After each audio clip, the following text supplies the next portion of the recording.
Hi folks, so welcome back. So in this video, I'm going to start off with the जो small finance banks है, ठीक है. In small finance bank वाला जो sector है उसमें I am going to cover 5-6 companies. I have already covered AU small finance bank in the last video. तो ये पूरा जो प्लेलिस्ट होगा of the small finance bank उसमें I am going to cover Suryoday, Utkarsh, Ujjivan, Equitas small finance bank, Jana small finance bank and capital small finance bank. ये जो 5-6 companies है, क्या चल रहा है, उनका ग्रोथ कैसा है, क्या आउटलुक है and which is looking the best in this space. ठीक है. सो स्टार्ट ऑफ करते हैं अभी विद द सूर्योदय स्मॉल फाइनेंस. अभी पूरा अगर एक सेकेंड तो 1 मिनट के लिए अगर पूरा आपको ये सेक्टर का भी ओवरव्यू दे दूँ तो ये स्मॉल फाइनेंस बैंक वाला जो सेक्टर है उसमें currently lot of problems existed.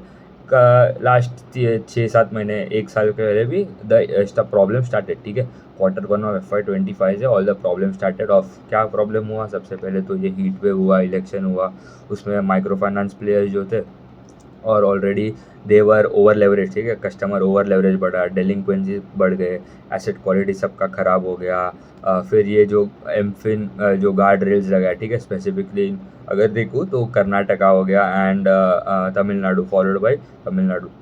क्या हुआ था वो गार्ड रेल में? बेसिकली जो फार्मर्स थे, ठीक है, तो गवर्नमेंट ने बोल दिया जो भी लेंडिंग कर रहा है, ये जो फार्मर्स जो भी जॉइंट लेंडिंग ग्रुप में कहाँ पे भी जो लेंडिंग कर रहा है, they can not force the customers to pay out the pay the EMI. ठीक है. तो इसलिए बट वो रूल था basically for the unorganized money lenders. ठीक है.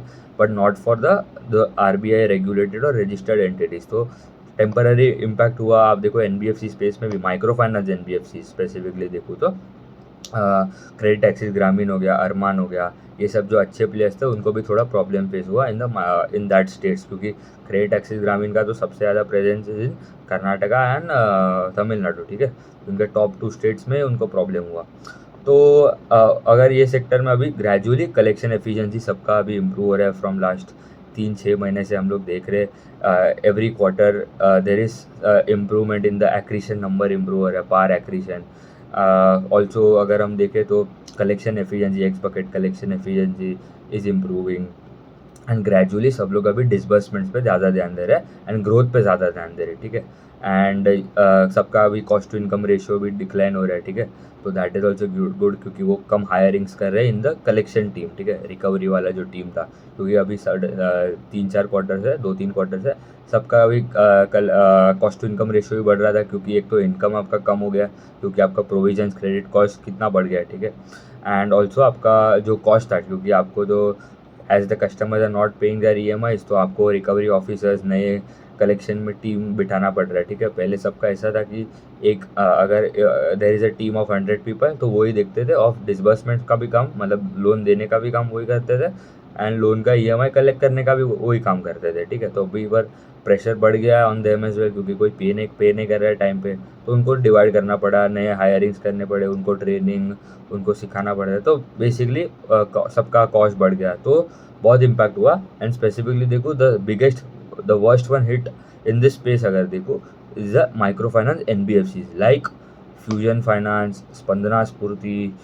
ये these are the 2 that are they have, मतलब सबसे ख़राब इम्पैक्ट उनको हुआ.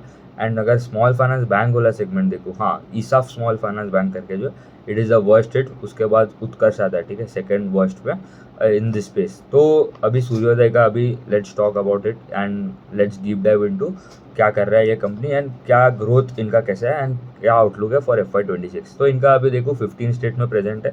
टॉप स्टेट्स कौन से है? महाराष्ट्र 36% कॉन्ट्रीब्यूशन और टू द ओवरऑल AUM वहाँ से आता है. And Karnataka, Tamil Nadu is around 26%, Karnataka 6-7% है. ठीक है. एंड ये दो मतलब 50-55-60% तो AUM वहाँ से ही आ गया. एंड इनका 710 बैंकिंग आउटलेट्स है, मतलब उनके ब्रांच ATM जो भी है. ठीक है. इनका AUM का साइज कितना है? Around 10,800 crore is their AUM का साइज. एंड ग्रोथ कितना है? Around 20% YoY. ठीक है. तो 20% YoY ग्रोथ आपको लगेगा एब्सोल्यूट नंबर, मतलब थोड़ा म्यूटेड है being a small finance bank, but सबसे अच्छा ग्रोथ इनका ही आया amongst all the small finance bank. आप AU स्मॉल फाइनेंस ले लो, उज्जीवन, इक्विटास, जना, उत्कर्ष, ईसाफ. ठीक है. ये जो 6-7 कंपनी है उसमें सबसे अच्छा ग्रोथ आया of in terms of AUM growth. Main जो लोन बुक का growth that is Suryoday small finance bank का विच इज़ अराउंड 20% YoY. ठीक है. डिसबर्समेंट्स में भी ग्रोथ है अराउंड 30%। तो डिसबर्समेंट इज अ टेलिंग कि भाई अभी इम्प्रूव हो रहा है, ऑन ग्राउंड सिचुएशन भी इम्प्रूव हो रहा है, क्योंकि अगर डिसबर्समेंट्स में अगर जब तक डिसबर्समेंट्स का ग्रोथ अच्छा नहीं आता है, इट मीन्स कि there is still there is a stress in their book, क्योंकि मतलब कभी लोन बांटेगा, ठीक है, मतलब ज़्यादा लोन कभी बांटेगा जब भी उनको लग रहा है कि अभी सब हो गया, हमारा सेटल हो गया, हमारा उतना कोई प्रॉब्लम नहीं है, तो तभी they can start off by disbursing more loans, ठीक है। एंड डिपॉजिट साइड में भी, अगर लाइबिलिटी साइड में भी अगर देखूँ तो डिपॉजिट्स में भी अच्छा खासा ग्रोथ है, अराउंड 39%, एंड कासा रेशियो उनका 17.7% के आसपास है। उनका गाइडेंस है कि it would cross 20% in coming few quarters, ठीक है। पैट भी मतलब सबका, आप देखो पैट में तो डी ग्रोथ आएगा, 50% तो मिनिमम डी ग्रोथ है। जो भी मतलब जिसका सबसे ज़्यादा माइक्रो फाइनेंस वाले सेगमेंट, मतलब इन सबका नाम अलग होता है, ठीक है। इनका नाम क्या रखा है इन्होंने, इंक्लूसिव फाइनेंस, ठीक है। उसके अंदर 2 डिवीजन है, एक जॉइंट लेंडिंग ग्रुप वाला, मतलब जो कलेक्शन सेंटर पे मतलब गांव के औरतों को मतलब एक सेंटर पे बुला के एक दूसरे के सामने लेंडिंग करते हैं, तो that is a joint lending group, that is contributing overall. अगर 100% जो AUM है उसमें 34% revenue contribution, 37% AUM contribution is from joint lending group. फिर एक होता है आपका विकास लोन। विकास लोन क्या होता है, बेसिकली जो भी जॉइंट लेंडिंग ग्रुप के जो कस्टमर है, ठीक है, अगर 10-15 कस्टमर को उन्होंने लोन दिया, अगर उसमें से जो भी अच्छा परफॉर्म कर रहा है, ठीक है, मतलब उसने एक बार लोन लिया, उसने कंप्लीट पूरा साइकिल पे किया, सब EMI टाइम पे किया है, सेकेंड टाइम उसने लोन लिया, उसने भी मतलब प्रॉपर EMI टाइम पे किया, every year, every month, every week जो भी होगा, तो उसके बाद they can give that customer a bigger amount, क्योंकि थोड़ा ट्रस्ट, क्योंकि यहाँ पे तो पूरा अनसिक्योर्ड है, ठीक है। यहाँ पे कुछ कोलैटरल या कोई कुछ मॉर्गेज नहीं रखा, no no no no gold, no loan against gold, loan against property, कुछ नहीं है, ठीक है। पूरा मतलब पूरा अनसिक्योर्ड पे बुक चलता है, क्योंकि यहाँ पे आपको यील्ड भी ज़्यादा मिल सकता है, क्योंकि पूरा अनसिक्योर्ड है, ठीक है। तो यील्ड भी 17-18 आराम से 17-18% is the minimum yield you can charge to the customer, क्योंकि पूरा अनसिक्योर्ड बुक है। उसके बाद Vikas loan is around 66%, sorry, joint lending group contribute to around 16%, Vikas loan contribute to around 32%, and एक है उनका रिटेल एसेट, उसमें आ गया आपका नॉर्मल जो retail loan, that is secured, home loan, loan against property, MSME secured MSME loans, आपके commercial vehicle loan, 2 wheeler loans, 4 wheeler loan, ठीक है, जो भी व्हीकल फाइनेंसिंग वाला सेगमेंट ले लो, तो supply chain financing, working capital के लिए लोन चाहिए, तो 52% वहाँ से आता है, दैट इज सिक्योर, तो वहाँ पे कोई प्रॉब्लम नहीं। अभी सब कंपनीज क्या कर रहे हैं, सबका मार्जिन में ओवरऑल कंप्रेशन आ रहा है, क्योंकि all this companies that are in the specifically small finance bank, इनका 2 सेगमेंट होता है, एक सिक्योर्ड बुक होता है एंड अनसिक्योर्ड बुक होता है। वो सब क्या कर रहे हैं, सिक्योर्ड वाला सेगमेंट बढ़ा रहे हैं, क्योंकि अनसिक्योर्ड में तो प्रॉब्लम आ गया, सबका क्रेडिट कॉस्ट वहाँ पे बढ़ गया है, ठीक है। तो इसलिए सब सिक्योर्ड वाला सेगमेंट बढ़ा रहे हैं, इसलिए उनका यील्ड कम हो रहा है। Yield is basically the rate at which you lend to the customers. Cost of borrowing जो होता है, द रेट एट विच आप यू मतलब Suryoday will borrow money from another banks, another NBFCs, customer से बोरो करते हैं, ठीक है। बोरो नहीं, वो कॉस्ट ऑफ डिपॉजिट आ सकता है, ठीक है, मतलब सिमिलर ही टर्म्स है, cost of deposit, cost of borrowing, cost of funds, ठीक है, सबका मतलब सिमिलर ही होता है। तो if you are not understanding any of this terms, तो I have made a course बना है एक्सक्लूसिवली, पूरा लेंडिंग सेक्टर समझना है तो I will put the link in the description. आपको बिगिनर से समझ आ जाएगा कि क्या देखना है, क्या होता है बैंकिंग सेगमेंट, कैसे चलता है, how banks earn money, banks, NBFCs, housing finance company ले लो, affordable housing, small prime housing ले लो, माइक्रो फाइनेंस NBFCs ले लो, ये सब कंपनीज़ का I have done in depth analysis, P2P analysis भी किया है, क्या देखना है, कौन से मेट्रिक्स है, क्या चेकलिस्ट है, कि क्या देख के what we have to look the main metrics, कि 2-3-5 मिनट में आपको समझ आ जाए कि is this company doing good और not, is this company in that segment doing better than their peers और नॉट, ठीक है।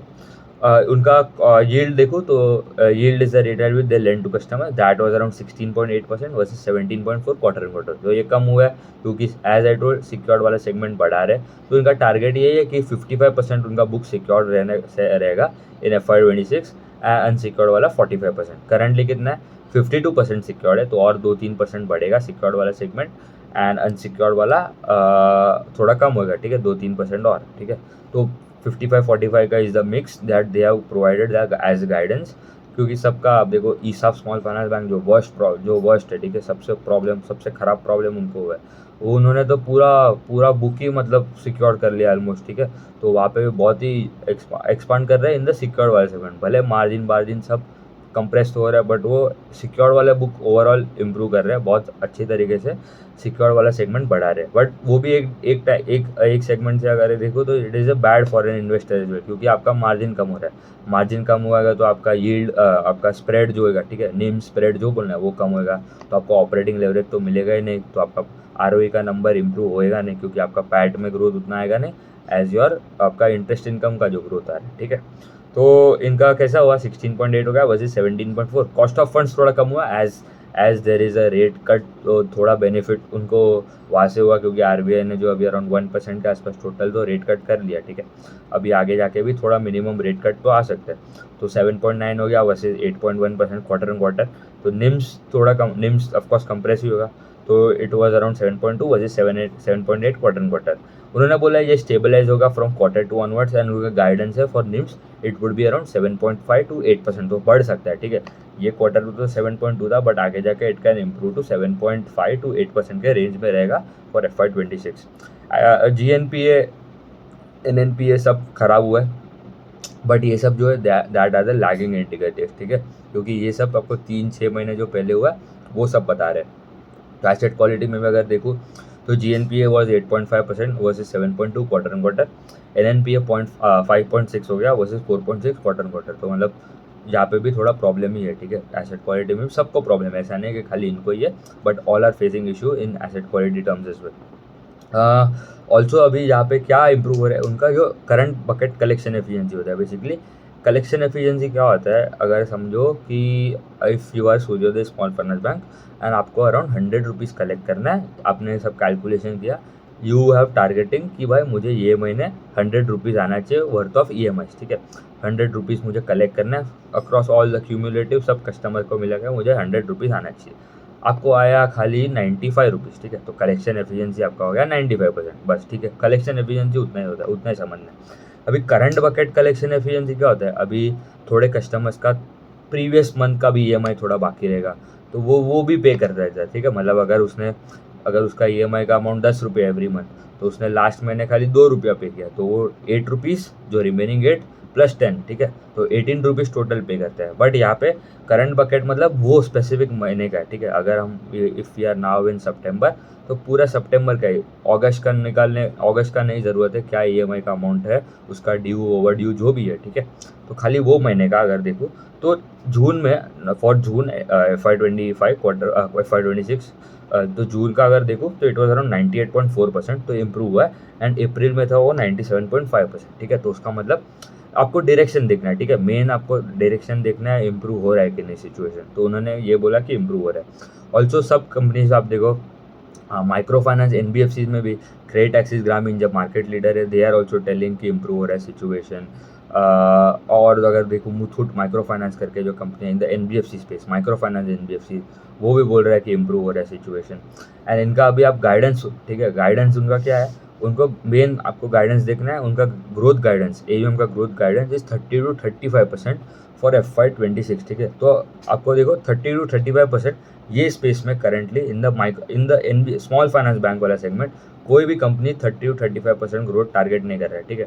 सूर्योदय 30 to 35 बस टारगेट कर रहा है। उत्कर्ष का कोई गाइडेंस नहीं है, उज्जीवन का ऐसा 20% के आसपास का गाइडेंस है।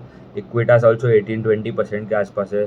जना स्मॉल फाइनेंस बैंक भी बोल रहा है कि 18-20% करेगा। AU स्मॉल फाइनेंस पर अभी तो उनको लाइसेंस मिल गया है, ठीक है, तो ठीक है, उनको भी अगर देखो तो 18-20% के आसपास का ही गाइडेंस है। ऑल्सो अभी जो ईसाफ हो गया, ठीक है, उनका तो 40% का बुक ही गायब हो गया, ठीक है। 100 रुपये का बुक था वो 60 हो गया, ठीक है। तो but then too they are targeting 20-25% के आसपास, क्योंकि आधा बेस तो उड़ ही गया, ठीक है। ऑलमोस्ट 100 से 25 आ गया, 100 से 60 आ गया, ठीक है, एग्जाम्पल दे रहा हूँ। 40% तो बुक वाइप आउट हो गया उनका। तो ये स्पेस में करंटली खाली सूर्योदय है जो 30% प्लस ग्रोथ टारगेट कर रहा है, in spite of being a micro finance. इनका अच्छा खासा सेगमेंट माइक्रो फाइनेंस में भी है। और एक कंपनी जो स्मॉल फाइनेंस बैंक है, that is capital small finance bank, उनका तो माइक्रो फाइनेंस में है ही नहीं सेगमेंट, ठीक है। माइक्रो फाइनेंस इज 0.2%, बट वो बोल रहा है तो भी हम लोग खाली 20% ही ग्रो कर पाएंगे। उनका भी साइज देखो तो इट इज़ अराउंड 7,500 करोड़ के आसपास, विच इज स्मॉलर देन सूर्योदय, ठीक है। तो उनको तो मतलब बेस इफेक्ट भी, मतलब छोटा बेस है तो ग्रो भी अच्छे तरीके से कर सकता है, बट वो बोल रहा है खाली 20% ही होगा। इंस्पाइट उनका उनका सिक्योर्ड वाला book he 99.8% book is secured, ठीक है।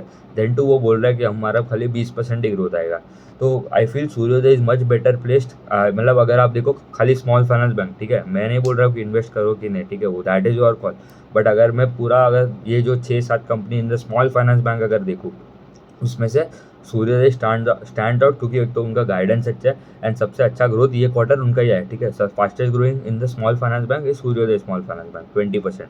एंड एज आई टोल्ड 30-35% अगर टारगेट कर रहे हैं तो उनको H2 में तो ज़्यादा ग्रो करना पड़ेगा, क्योंकि क्योंकि अगर Q1 Q2 में अगर 20-25 करते हैं तो they have to grow around 35-40% के आसपास इन Q3 and Q4। And H2 सब बोल रहे हैं कि बेटर होगा। Q3 onwards all are telling कि इम्प्रूवमेंट आएगा डिमांड में। बारिश जल्दी आ गया तो एग्री वाला सेक्टर में अच्छा मतलब क्रॉप्स वॉप्स हो गए, ठीक है। तो उससे कस्टमर जो भी फार्मर्स एंड सब है उनके हाथ में पैसा आया है, तो they can spend it out in the festive season. तो ज़्यादा लोन लेंगे, ज़्यादा क्रेडिट कल्चर थोड़ा बढ़ेगा, ठीक है। बेसिक आउटलुक यही है ये सेगमेंट में। एंड अगर देखूँ तो एसेट क्वालिटी के टर्म्स में भी तो जे are targeting GNP of less than 5% and NNP of less than 3%। And ROE and ROE main तो वही देखना, डायरेक्शन देखना है, तो वो बोल रहे हैं अराउंड 11-12% हो जाएगा ROE and ROE of around 1.5-1.6%। तो ROE भी बढ़ रहा है, ROE भी बढ़ रहा है, निम्स भी 7.5-8% हो जाएंगे। एंड उनका है ना, मतलब एक स्कीम आता है इंश्योरेंस जैसे समझ लो, CGFMU करके स्कीम है for the micro finance lenders. उसका मतलब क्या है, एक credit guarantee fund for micro units करके उसका फुल फॉर्म है, ठीक है। तो फुल फॉर्म पे उतना ध्यान नहीं देना, वो बोल रहा है उसमें वो जो स्कीम है, ठीक है, इट इज़ बेसिकली इंश्योरेंस जैसा ही। वहाँ पे उनको प्रीमियम भरना, they started paying the premium for this, कि अगर कोई कस्टमर अगर पे नहीं करेगा, ठीक है, तो हमारा CGFMU स्कीम में हम लोग के पास इंश्योरेंस पड़ा है एज कस्टमर के, अगर पे नहीं कर, क्योंकि ये तो पूरा अनसिक्योर्ड है, वो तो भाग भी सकता है, तो पूरा रिस्क वो सूर्योदय का हो जाएगा। तो इसलिए वो अराउंड 2022-2023 के आसपास से they are paying the premium, जब कुछ अच्छा था, ठीक है, ये स्पेस में सबका ग्रोथ, अरमान, फ्यूजन फाइनेंस, सबका ग्रोथ 40-35-40% 30% सबका ग्रोथ आ रहा था। क्रेडिट कॉस्ट वर मिनिमम 2-3% का क्रेडिट कॉस्ट था। अभी तो सबका 5-6-7% भी आसपास तो मिनिमम क्रेडिट कॉस्ट है, ठीक है। क्रेडिट कॉस्ट बेसिकली क्या है, आपका जो प्रोविजन आपको जो करना पड़ता है डिवाइडेड बाय आपका जो ओवरऑल जो टोटल एसेट्स है, ठीक है। तो सबका वो भी बढ़ गया, ठीक है। तो इसलिए क्रेडिट कॉस्ट तो इज़ अ बैड फॉर, मतलब अगर बढ़ रहा है तो इसलिए आपको तो क्या हुआ, वो टाइम पे क्रेडिट कॉस्ट सबसे मिनिमम था, कोई इतना प्रॉब्लम नहीं था। तो they are taken this scheme, उसमें वो लोग ने अप्लाई किया था। तो उसमें से अभी अगर उनको देखूँ तो 320 करोड़ और they expect around 320 crore of CGFMU money जो है that they can be claim this year, ये साल में। एंड उसमें से around out of which 584 crore जो है उसमें इन FY27 में आएगा, ठीक है। आउट ऑफ 584 करोड़ 320 करोड़ उनको ये साल में मिल जाएगा। एंड जो रिमेनिंग पैसा है that would be coming in FY27, ठीक है। एंड पूरा अराउंड 98% उनका जो ये जो माइक्रो फाइनेंस वाला बुक है, 98% of the overall book is covered in this scheme, ठीक है। तो मतलब उनको NNPA तो उनका जीरो ही हो जाएगा, ठीक है, क्योंकि GNPA माइनस आपका प्रोविजंस इज और NNPA, तो उन्होंने मिनिमम प्रोविजंस तो करके रखा है, ठीक है। एंड ये जो एज द प्रीमियम कम्स, तो उन्होंने बोला हमारा विदाउट, ठीक है, उन्होंने बोला ये गाइडेंस जो था, ठीक है, GNPA of less than 5% and NNPA of less than 3%, it is without this money, ठीक है। मतलब विदाउट ये सब पैसा गिन के, अगर ये स्कीम का अगर पैसा ना भी आए, ठीक है, तो then too they are targeting less than 3% of NNPA by end of FY26, ठीक है। तो वो देखना पड़ेगा। ओवरऑल ये सेक्टर में करंटली अभी सिचुएशन तो इम्प्रूव हो रहा है, 100% सिचुएशन इज इम्प्रूविंग। ग्रोथ सबका बढ़ रहा है, डिसबर्समेंट्स बढ़ रहे हैं, क्रेडिट कॉस्ट नीचे आ रहा है, एसेट क्वालिटी ग्रेजुअली इंप्रूव हो रहा है, स्टेबलाइज हो रहा है, वो भी बोल सकते हो। ये कलेक्शन एफिशिएंसी सबका इंप्रूव हो रहा है, पार एक्रीशन करके जो मेट्रिक होता है वो भी सबका इंप्रूव हो रहा है। क्रेडिट एक्सिस ग्रामीण के वीडियो में भी अभी आप लुक दैट एज वेल, ठीक है। तो overall fastest growing player in this space, but वही है, एग्जीक्यूशन अभी आगे जाके देखना पड़ेगा, क्योंकि एक क्वार्टर अगर 20% किया, और कोई भी फिर से कोई ऑर्डिनेंस बिल पास हो गया कोई भी स्टेट में जहाँ पे इनका ज़्यादा प्रेजेंस है, महाराष्ट्र में अगर पास हुआ है 36% बुक वहाँ पे, तो थोड़ा डिले हो सकता है ये साइकिल। तो इसलिए यहाँ पे आपको पोजीशन साइजिंग भी थोड़ा देखना पड़ेगा। एक साथ आप बल्क पैसा नहीं डाल सकते ये सब कंपनीज में। आपको एवरी क्वार्टर आपको ट्रैक करना पड़ेगा, एवरी क्वार्टर एवरी मंथ आपको देखना पड़ेगा क्या इम्प्रूवमेंट आ रहा है कि नहीं ये स्पेस में, एंड उसके बाद you can build up the incremental position. ठीक है, कोई रिकमेंडेशन नहीं है, नो बाय और second recommendation, you have to do your own analysis and उसके बाद ही you have to take your own call. तो ठीक है, उतना ही रखते हैं, थैंक यू।